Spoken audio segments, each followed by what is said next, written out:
Bonjour à tous les amis et bienvenue dans la chaîne YouTube Les Trottants ma passion, direction l'hippodrome de la Riviera pour le plus gros quintet de l'année, le prestigieux prix de la Côte d'Azur. On revient sur la journée quasiment parfaite de lundi à Vincennes, donc j'aurais aimé que tous les jeux passent, mais le repéré numéro 1 a fait quatrième, donc tiercé, écarté, quintet dans la sélection, les deux pics 5 qui passent, le course par course qui était plutôt homogène et bon dans l'ensemble de l'après-midi, le repéré numéro 1 quatrième, le repéré numéro 2 premier, le cheval du jour premier et le jeu bonus troisième. Donc on n'était pas loin de faire la totale dans la journée. Le plus beau coup c'est Gélite Sélinière, encore une belle gagnante, on est vraiment sur une grosse dynamique depuis de nombreuses semaines qui s'impose à la cote de 12,40 € et en prime vous avez le couplet gagnant avec Geisha Speed, un couplet à 1,50 € qui fait 80 et quelques euros, donc ça vous fait à peu près 100 €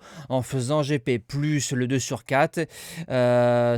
Franchement c'est pas mal. Donc présentation du prix de la Côte d'Azur jeudi, départ 13h50, 16 partants, 9 en tête, 7 au 25 mètres.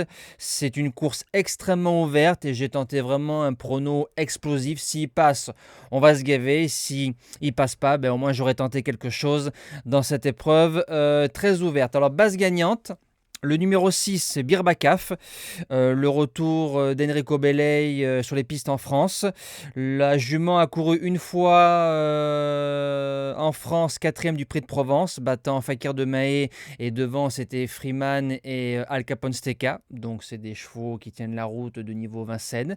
C'est une jument qui a couru pratiquement de partout en Italie, donc elle s'adapte. Elle a fait quatrième du Grand Prix des Nations. Quand on voit les chevaux devant, Vernissage Griffe, Vivid Waisas, ça trotte. Ces lignes, on retrouve Zorrowin, Zinkotop, donc des chevaux qui ont plutôt bien couru en France, surtout un récemment. Des autres lignes avec un certain Ushentol, sa part en tête déférée devant. Il va y avoir du train si la jument est bien drivée. Dans la ligne droite, elle peut en croiser plus d'un et s'imposer à la surprise. L'opposition sera le numéro 10, Go On Boy. Il sera plaqué devant et déféré derrière. 7 victoires en 8 sorties sur les programmes de la Riviera, donc 5 victoires sur le parcours.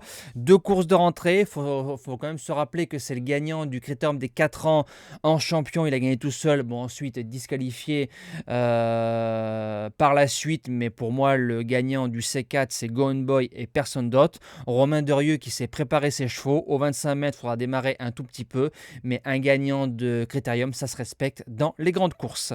Premier outsider, le numéro 8, Flamme Vive, vient de s'imposer quand même d'autorité pour ses débuts à Cagnes-sur-Mer sur un parcours de vitesse. La course va avancer, donc ça va l'aider. Le duo est reconduit. David Beckert qui est dessus, qui est une excellente main dans le sud, en prenant les bonnes roues, les bons wagons dans la ligne droite. C'est une jument qui va finir fort. Deuxième outsider, l'As Bordeaux-Ouest. J'ai bien peur que ce soit le grand favori. Un petit peu à tort pour moi. Par contre, il s'adapte à tout. Il doit subir dans un tel lot, il ne peut pas aller devant, il est plein de peau à l'heure actuelle. J'aurais été plus chaud avec un certain Jean-Michel Bazir dessus. Il met Christophe Martens, déféré des 4. Il est très bon sur un sprint, doit au moins finir dans le quintet. En 5e position, le Petit Prince de la Côte d'Azur, le numéro 15, Écureuil Génilou. Il a rendu 25 mètres l'année dernière, 3e en étant très très malheureux à 1 km du poteau. Il rend 50 cette saison. Je l'ai vu dans le Grand Prix de Noël nez à nez, le cheval était plein de peau, très beau. Va falloir démarrer tout de suite, chose qu'il sait faire pour rendre les premiers 25 mètres. Et si on arrive à prendre les bonnes roues, comme il y a des chevaux qui vont faire course au 25, avec l'excellent Gwen Juno, ça peut finir 4e ou 5e et traverser des jeux. En 6e position, le numéro 12, Bengurun Jet, 4e du prestigieux Ténor de Beaune groupe 1. Devant, c'est Idaoutia, rien que ça. Débute à Cagnes-sur-Mer, c'est le choix de Gaucha d'Euro à la drive, c'est oui. En 7e position, le numéro 9, Fighter Smart. Alors le cheval a fait 2e pour ses débuts à Cagnes-sur-Mer derrière un certain Eddy Dupomereux. Eddy qui a fait l'arrivée de la finale du GNT à Vincennes. Devant lui c'est Gentil de Muse, donc rien que ça.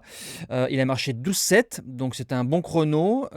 Faudra bien sûr raser les murs, raser la corde. Régis qui est de nouveau reconduit sur le cheval en faisant un chrono de 12,5.